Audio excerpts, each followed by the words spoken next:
My girlfriend Anna and I had been planning this North Coast resort vacation for weeks. It was supposed to be peaceful and romantic, just the two of us with ocean views. The drive was brutal though, almost 9 hours straight through winding roads and heavy traffic. By the time the sun dipped low, we were exhausted. We decided to stay the night at a roadside motel instead of pushing through in the dark.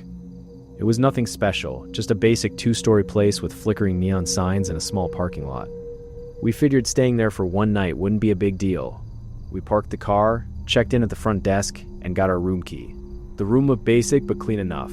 After dropping our bags off, we walked across the lot to a nearby diner. The food wasn't great, but after all that driving, it hit the spot. Anna and I were laughing about how exhausted we looked when this guy suddenly inserted himself into our conversation like he already knew us. He looked somewhere in his late 20s with messy hair, sharp features, and a smile that felt a little too eager. He introduced himself as David and claimed he worked at the same motel we were staying at. "Saw you two checking in earlier," he said casually. Then the questions started. How old were we? Where were we from? How long were we staying? Were we traveling alone? The questions got personal really fast. Anna leaned toward me and whispered with a nervous laugh, "This guy looks like a serial killer." I forced a laugh too, but honestly, something about him immediately put me on edge. We finished eating quickly, paid the bill, and left as politely as we could, making excuses about needing sleep before the rest of the drive tomorrow. Back in our motel room, we locked the door, put the chain on, and collapsed onto the bed while some late-night TV played in the background. The long drive caught up with us fast. I turned off the light and we both fell asleep. Right around 2:30, I suddenly woke up to a repetitive electronic beeping sound right outside our door. Someone was trying to swipe a keycard into the lock. Then the handle jiggled a couple times. Anna woke up beside me and whispered, "What is that?" I got out of bed and turned on the light. The second I started walking toward the door, the beeping stopped. Then we heard fast footsteps sprinting away down the concrete walkway outside. My heart immediately started hammering. I pulled the chain off and opened the door. The hallway was empty. No one in sight. At first I thought maybe someone was messing around pulling a prank, but it didn't feel right. We called the front desk immediately. A tired-looking woman in her 50s came up to our room a few minutes later. We explained what happened, but at first she didn't really believe us. She kept saying maybe we heard another guest trying the wrong room. Anna told her, "No, we both heard it. Someone was trying to open our door." Since the motel had security cameras, I told her to check the footage. Without arguing anymore, she pulled up the hallway camera on her tablet right there outside our room. What we saw made my stomach drop. It was David, the same guy from the diner. He was standing directly outside our room, repeatedly swiping a keycard into the lock. And in his other hand, clearly visible under the hallway light, was a large knife.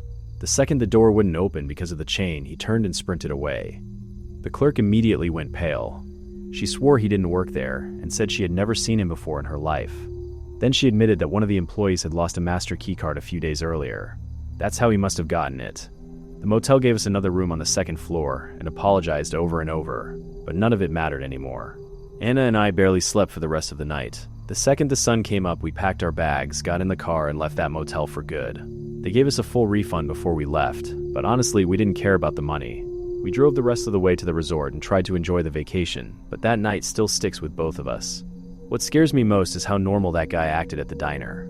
If we hadn't used the door chain that night, I honestly don't know what would have happened to us.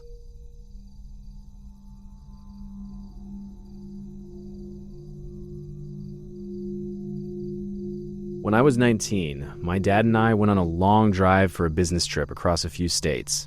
We left early in the morning, and by the time it got dark, we had already been on the road for about 5 hours straight. We were both tired, so instead of pushing through the night, my dad decided we should stop somewhere and get some sleep. The problem was, we were in a pretty empty area, just trees on both sides of the road with no towns nearby. Eventually, we came across this small motel sitting just off the highway. It looked old and kind of forgotten, like it hadn't been updated in years. There were only a few dim lights outside, and the parking lot was completely empty. That alone felt a little off, but we didn't really have many options, so we pulled in anyway. After parking, we grabbed our bags and went inside. The lobby was quiet.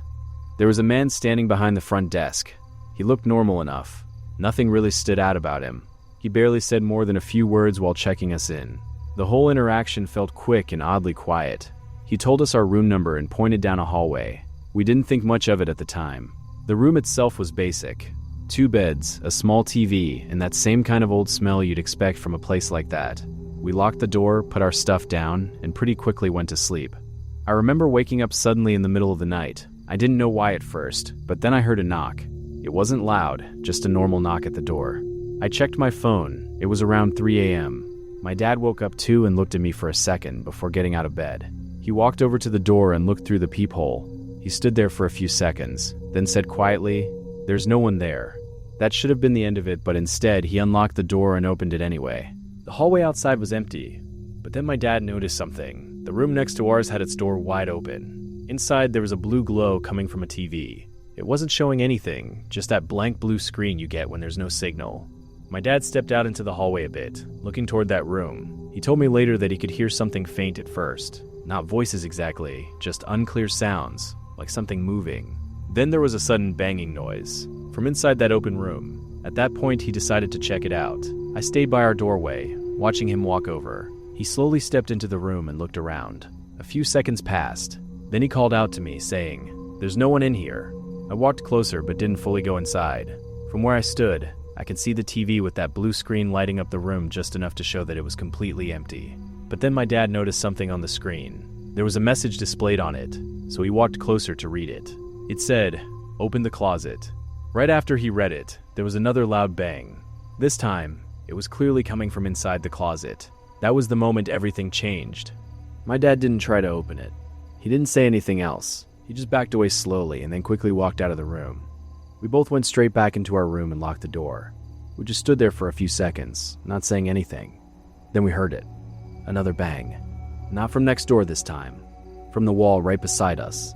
It was loud enough that I could feel it slightly through the wall. I moved closer to my dad, and we both just stood there, listening. At that point, we didn't even try to sleep.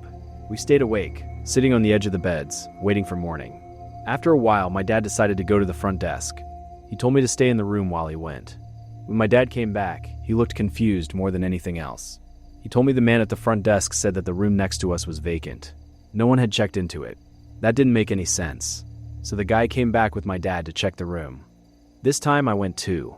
We walked back to the room together. The door was still open, but everything inside was different. The TV was off. The room was completely dark. There was no blue glow anymore. The man at the front desk looked around for a moment, then just said something like, "See? No one's been in here." My dad didn't even argue. He just nodded. We went back to our room, packed everything up quietly, and left. We just got in the car and drove off. Even now, years later, we still talk about that night sometimes. And the one thing that always sticks with me is that message. Because whatever was in that closet, we never checked.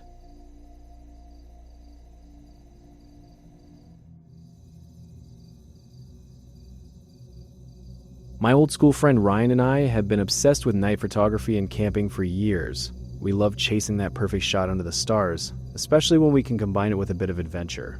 Last year during our holiday break, we decided to skip the usual tent setup and book a completely remote wooden cabin in the mountains near a popular lake spot. The place looked incredible online, tucked deep in dense pine forest, private, quiet, and surprisingly cheap for how good the photos were. We rented an old Toyota that rattled its way up the narrow, winding mountain roads and finally pulled up to the cabin well after midnight. The moment we stepped inside, we were shocked. For the price, we expected something basic and dusty, but the cabin was way nicer than the listing suggested. Clean wooden floors, a cozy living room, a decent kitchen, and a bedroom with big windows overlooking the trees. It smelled faintly of pine and fresh air. Ryan looked around and muttered, "Too good to be true, man." We were exhausted from the drive and just glad we didn't have to deal with a bad place since we came here to focus on photography. As we unpacked, Ryan noticed an unopened bottle of wine sitting on the kitchen shelf. Neither of us are big drinkers, especially not on a photography trip where we wanted clear heads for long night shoots. We left it there and went to sleep. The next day was perfect. We hiked along the high cliffs, chasing golden light and then waiting for darkness to set up our cameras by the lake. We got some killer shots of the stars reflecting on the water before heading back to the cabin, dead tired but buzzing from the images we'd captured. The second we opened the front door, something felt wrong. On the wooden floor of the living room were fresh, wet, muddy boot prints. They started near the door, crossed the room slowly, and led straight toward our bedroom door. Then, right beside the boot prints, there were smaller barefoot footprints. Like someone had taken their boots off and stood there barefoot close to where we would sleep. We had double-checked every lock before leaving that morning. Ryan whispered, "Someone was inside while we were gone." We searched the entire cabin immediately, under the beds, in the closets, behind the furniture. The windows were all shut and locked from the inside, but when we checked the big living room window, we saw faint handprints pressed against the glass from the outside, smudged like someone had been standing there watching the room. After forcing down some dinner, we tried to shake it off. Ryan suddenly froze mid-bite. We both heard someone cough. There was no mistaking it. We searched again, more thoroughly this time. Still nothing. The cabin was silent except for the wind in the pines outside. Later that night, Ryan couldn't sleep. He kept shifting in bed. He kept saying, "I can hear something moving right above our heads in the ceiling." I told him it was probably just a mouse or a squirrel. Old mountain cabins are full of them, but he wouldn't let it go. To shut him up so I could actually sleep, I dragged a chair over, climbed up, and pushed hard against a small crack I noticed in the wooden ceiling panel. The panel didn't just shift. A heavy, narrow section suddenly swung down on hidden hinges, revealing a dark, hidden space tucked into the roof. Cold air rushed out, carrying a horrible, stale smell. A middle-aged man was crouched there in the darkness, staring down at us. His eyes caught the light from my phone flashlight like an animal's. Ryan and I both screamed. We bolted out of the bedroom, slamming the door shut behind us and leaning all our weight against it as the man started pounding from the other side, screaming. His voice was hoarse and desperate. We called the police immediately, telling them there was an intruder hiding in the ceiling panel. It took almost an hour for them to arrive because of the remote mountain roads. The whole time we stood there listening to him thrashing around and yelling in the hidden space. When the cops finally got there and pulled him down, he turned out to be the cabin owner, the same guy whose picture was on the listing. Beside him in that cramped hidden space, the police found a worn diary. It contained names, dates, and notes about previous guests who had stayed at the cabin over the years. The officers didn't tell us everything, but they mentioned enough. The man had secretly been watching guests for years. He had installed small cameras and microphones throughout the cabin. A few past visitors had supposedly died in accidents while staying there. There were even hints of satanic ritual stuff involving some of the guests. They wouldn't go into detail with us, but the looks on their faces said enough. We spent the rest of that night in a small guest house down the mountain, too shaken to stay another minute in that place. The next morning we packed up and left for good. Only later did it hit us, that wine bottle sitting so openly on the kitchen shelf. Ryan and I rarely drink, especially not when we're shooting at night. We're convinced now that the owner placed it there on purpose, hoping we'd loosen up, get drunk, and make things easier for him. After that trip, neither of us ever booked a remote cabin again.